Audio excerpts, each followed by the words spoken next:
What's up? This is Brandon Smitley from brandonsmitley.com. Recently got a question from one of my online clients. We've been programming some weightlifting movements, mainly clean and snatch derivatives. Really not a whole lot of full lifts right now. And he was wanting some help on some positional work with where his bar path was going, specifically around the knee. I'm going to have some demonstrations as well, but I picked up most of my weightlifting knowledge from Will Fleming when I interned at his place at Force Fitness and Performance. We learned, at least I learned, the positional movements from where he got them from Penley. It's a bit different. It's a three-position move for both clean and snatch, so the positions are the same, which is pretty standard across the board, usually wherever you learn your positions. But position 1's at the hip, position 2 is at the knee, and then you specify whether you want it above the knee or below the knee. Usually below the knee works best because you transition working around the top of the knee. Most people don't really have an issue getting from the top of the knee to the hip correctly. It's getting around the knee to that top position. The third position is from the floor, which is pretty typical. It's a little bit different than what USA Weightlifting teaches. The body positioning is very similar, except for mainly in the top position where you're kind of almost sitting back, weight is really on your heels, knees are kind of forward, you kind of slide under the bar. Again, I'm not a weightlifting guru. I don't know everything about weightlifting. Those couple of months that I spent with Will, I took my knowledge from what I thought was decent and definitely got it to good. Working with many of his athletes, and he's got junior weightlifting national champions he's worked with, and I've been blessed to be able to be around, and that's helped me as well. What I'm going to show you, you can kind of take as a grain of salt, but at the same time, what I'm going to show you could be and probably is better than what you're already doing. Again, I'm not a weightlifter, I'm a power lifter, but I think being a good coach, part of that comes down to really understanding more than just your niche and passing that on to clients and other people as well. So if you can take some stuff from this, great, and this is definitely specifically for one of my clients, so hopefully this really helps you, Alan, but for anyone else that happens to benefit from it, hope you can take something from it. Okay, so as I mentioned, there's three positions that I learned from Will, and as I said, there's the top positions here in the hip. Position 1, position 2 is right around the knee, usually right below, and then position 3 is going to be from the floor. We teach the top-down approach. Really doesn't matter whether you go from the floor or the top. Really, as long as you're consistent with how you teach your coaches and your athletes and how you learn the best. And I really like the top-down position because it lets you continue to reverse the action and work your way down to the floor, especially if mobility is an issue. Working from the top down is a little bit more important than going from the floor, because if there's mobility issues, playing from the floor, you're probably going to be in a bad position to begin with. So the first position, going with my clean grip, same thing would be said for snatch. Your hands are just going to be out wider in your snatch position. So we're in that pocket position, knees are slightly forward, weights on the heels, I'm back, shoulders are still back. So you don't want your shoulders forward, you still want to keep your lats tight, chest up, and you're almost having your, trying to take your back out of the movement. So you don't want to be here to where the bar is forward. You want to keep it back, so when you extend, the bar is still close here, and then you can drop under. So that's position 1. Position 2, we're just going to sit our butt back and essentially RDL the weight to the second position, which is around the knee. So my butt's back, back, back, back, back. There's position 2 right there. So as you can see, my knees are out. My head, my shoulder, my torso position is the exact same. My butt is just back. All that weight's on my hamstrings and my glutes. So this is not a comfortable position, so you obviously don't want to be here very long. A little bit different than an RDL, to where your feet are actually going to be straight forward, and you're just going to push your butt back to there. With this position 2, your feet are going to be out a little bit, because that's where your starting position is probably going to be. You're not going to usually have your feet straight forward. Be out just a hair. But again, butt back, there, that's position 2. The key thing is to keep those knees out. You don't want them here. Keep those knees out to keep that tension in your hips. Then we go to position 2, which is the floor. We go to position 3, that's the floor. Right there. That's your starting position, give or take, if I had bumpers on. So going from the floor to top, up, knees are coming out, sliding under, there's the extension, and then you would drop underneath the bar as fast as you possibly can to catch it. So, quick review. Position 1, knees out, hips are into the bar, shoulders are back. You almost feel like you're like leaning backwards. Okay, you don't want to be leaning back too much, just a good lean back so the weight's not forward in front of you. Hips back, knees out. Get to position 2. Practice grooving that pattern a little bit so you get used to it. Then go down to position 3, which is the floor. So your knees are out a little bit. You're still in a good position.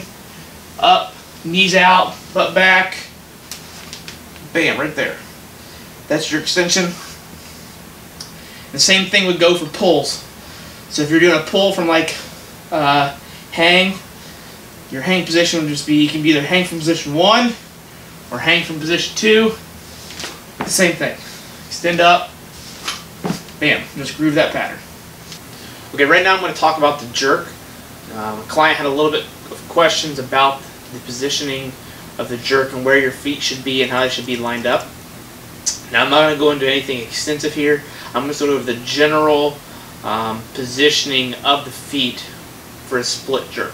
Again, this is to finish the jerk after the clean. I'm not talking any other kind of jerk variations, just the split jerk when it comes to the competition lift. So I want to get a side view first. So after you get your clean, bam, you come up, you stand up with it. My horrible mobility. You stand up with it, you're going to be here. You're needing to get your hands out to where they're comfortable to where you can jerk from. Usually that's going to be your clean position, unless you're someone like me with a really broad shoulder, and so I'm going to clean here, but then when I pop that weight up, I'm going to move my hands out a little bit. You'll see that a lot in a lot of high-level weightlifters, that when they pop up from that front squat position in the bottom of the clean, when they stand up, they pop up and they move their hands out a little bit. That's to get them a little bit more comfort, usually across their shoulders, and that's like they're much stronger in that jerk position rather than having their hands really far in. So again, if you have to do that and wiggle around to get that hand position right, that's fine. But if you're jerking out of a rack, just take your jerk position. Don't take your front squat position and then have to move it out after you walk it out of the rack or the blocks or whatever you're using. Okay, so after you get here with your jerk position, what we'll talk about is basically your first action is going to be dip and drive. So for the dip, you want to push your knees out, just like we do when we're here. On our position 2, the knees are out. We want that exact same motion for our dip. So we want our knees out and our butt back. We don't want our knees coming forward like this. Way too much pressure on the knee, and you really just have basically like a leg extension rather than getting your hips and your body underneath the bar to press it forward. This is how the bar can kind of fall forward. So again, the dip part's here, and then when we drive, we're obviously going to push. The bar is going to begin to come overhead.